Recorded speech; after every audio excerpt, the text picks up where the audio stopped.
Welcome back, everyone.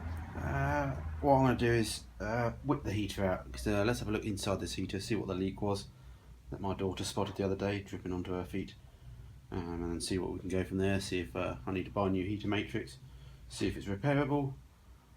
Yeah, let's get that out.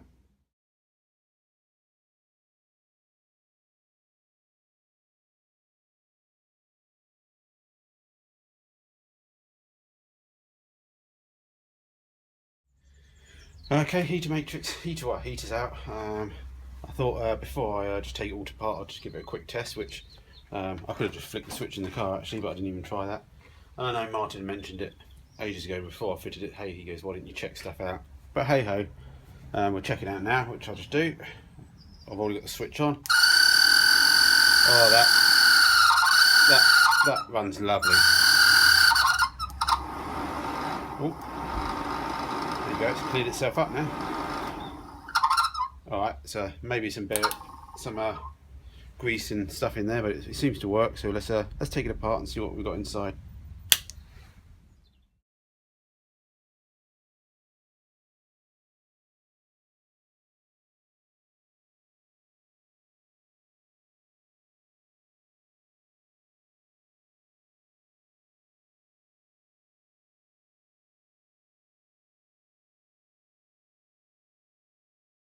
Right, heater matrix is out.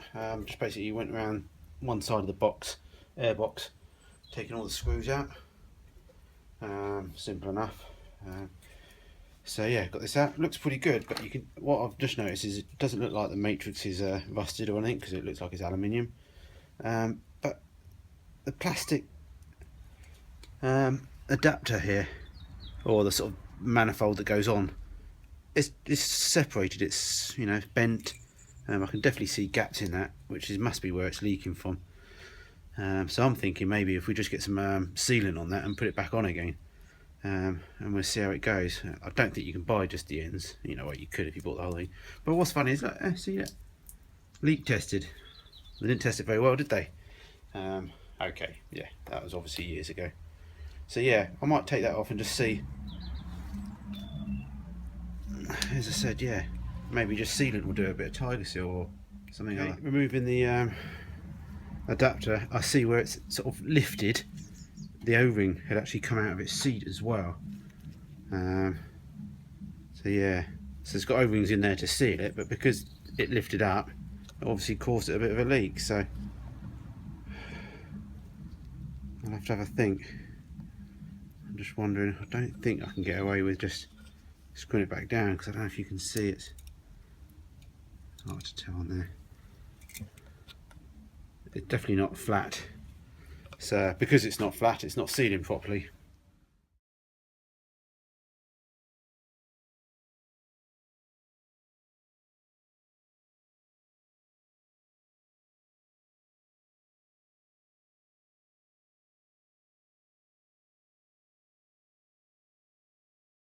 In for a pan and all that. So yeah, I might as well just get the whole motor out as well, so I can actually get that greased up and oiled up. So yeah, only one screw gave a problem, so I got the angle grinder and made a groove in it, so I could use a flathead screwdriver once the Phillips had rounded off. That undid for a little bit, and then that started to go, so I got the mole grips on it with a bit of WD-40 and just wound it in and out a couple of times, and then it finally came out.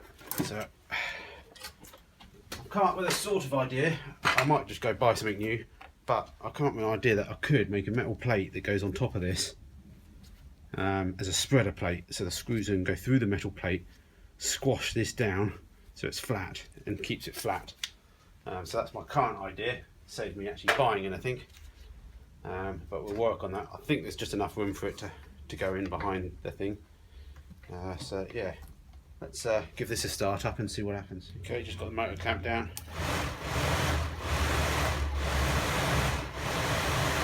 Got a bit of grease in there for the moment. I put a bit of WD-40 in as well, just to get to extra places, but I know WD isn't a lubricant, it's a water displacement. So yeah, I'll try out some spray grease, so I'll get a bit more spray grease in there. But WD-40 is quite good just for getting on the electrical connections, I think, anyway. So yeah, that's the motor looking good. So yeah, we need to think about this adapter now, the plate. Okay, plan of attack is going to use some of this 2 mil aluminium plate. I'm going to make a spreader plate that goes over that, and this drops over these pipes, and then it will go crush down and hopefully help spread the load and flatten off the plate once it's screwed back down. So I'm going to mark that out and give it a go.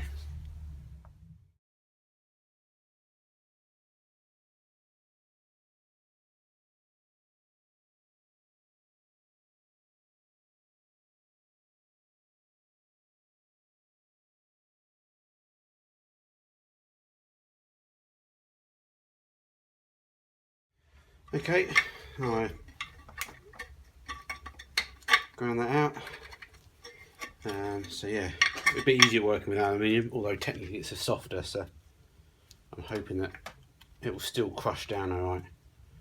But all we can do is give it a go. I might have to put some slightly longer screws in. I've got some of those stainless ones I'll pop in. So what I just need to do now is just trim it down a bit, just so it matches a bit. And then yeah, let's give it a go. See if it makes the heater matrix better.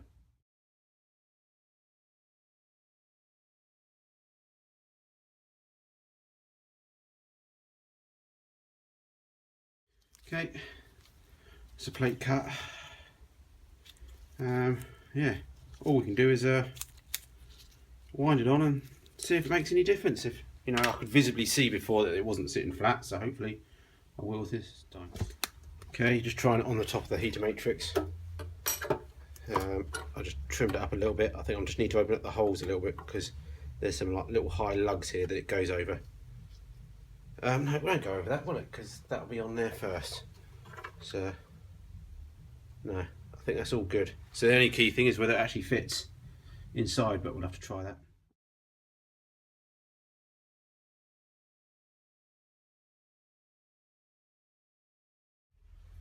Alright, just put a little bit of go-go juice on it as well, a little bit of sealant.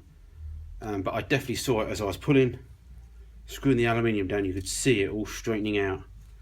And the sealant's a good guide actually now, because I can actually see where it's squeezed out all the way around.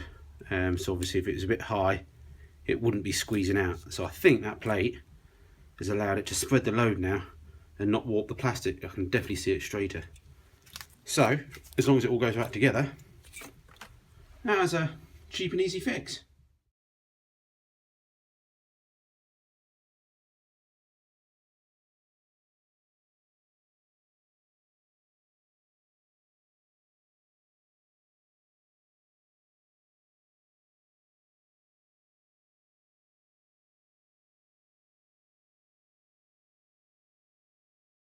Alright, that all fitted back in there. It's actually made it a little bit snugger now. It was a bit loose before, so that spacer in there has made it all good. And that very stupid vent works, which is good. So yeah, let's just don't know if we know it works. So yeah, let's get it back in the car. I'm going to disconnect the looping that I did of the heater pipes because I need to feed them back through now.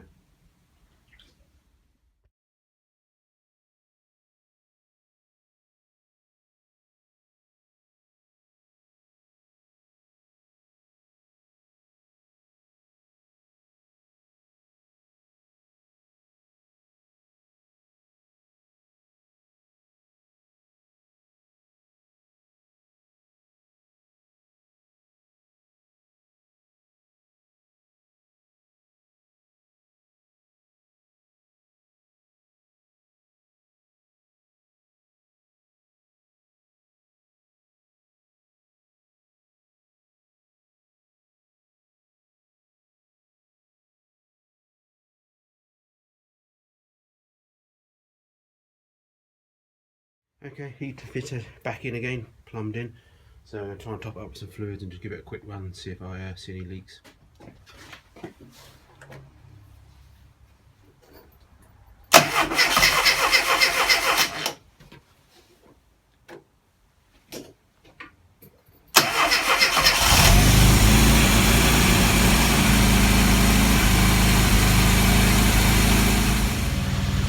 Okay, engine running.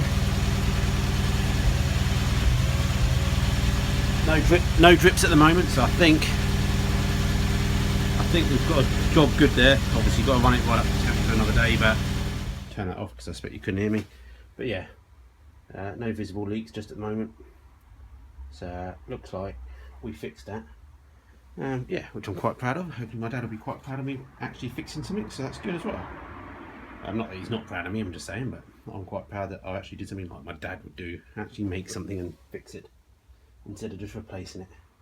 So yeah, I'm sure it'll piss on the way to a car show one day, but hey ho. All good, that's it for tonight.